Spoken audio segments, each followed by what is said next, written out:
ব্যস্ত আছি। আমি নাটক করছি, নাটক নিয়েও বিজি আছি অনেক। তো আমি নির্বাচনের জন্যই বেসিক্যালি আমি কাজ পিছিয়ে দিয়েছি। ৩ তারিখের পরে আমি কাজ করব।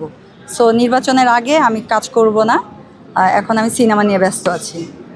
আচ্ছা, অনেকেই সানজানার রিলেশনশিপ নিয়ে জানতে চায়। সানজানা কি আসলে আসলে রিলেশনশিপে আছে নাকি নাই? না, আমি বরাবরই বলছি যে আমি একদম মানে সিঙ্গেল একজন মানুষ। আমার কোনো রিলেশন বর্তমানে নেই, কারণ আমি এত ব্যস্ত আছি বর্তমানে। আমি প্রচণ্ড মানে এই শুটিং ওই শুটিং নিয়ে ব্যস্ত। এটা অনেকেই আমাকে নিয়ে আলোচনা করতেছে যে তুই আল্লাহর রহমতে অনেক ব্যস্ত। তা আমি এখন যদি আমি কোনো রিলেশনে জড়াই, সেই রিলেশনটা আমার টিকবে না। কারণ টিকবে না, এই জন্য এই রিলেশনের মধ্যে কথা বলতে হবে বা সময় দিতে হবে, সব মিলিয়ে কিন্তু রিলেশনটা থাকবে না। সো এই জন্য আমি আপাতত আমার রিলেশনের দিক থেকে স্টপ আছি।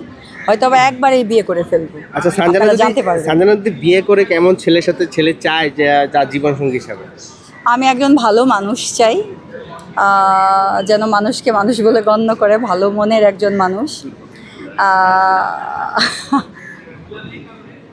অনেকে তো বলে কোটি কোটি টাকা ছাড়া তারা বিয়ে করবে। না, কোটি কোটি টাকা না, টাকা কোটি কোটি টাকা যে থাকতে হবে সেইটা কথা না। টাকা পয়সাও ফ্যাক্ট, টাকাও থাকতে হবে, সম্মানও থাকতে হবে, শিক্ষাগত যোগ্যতা থাকতে হবে, বংশমর্যাদা থাকতে হবে, সব থাকতে হবে। যদি সানজানা বিয়ে করে কোন জেলার ছেলেকে বিয়ে করতে চায়?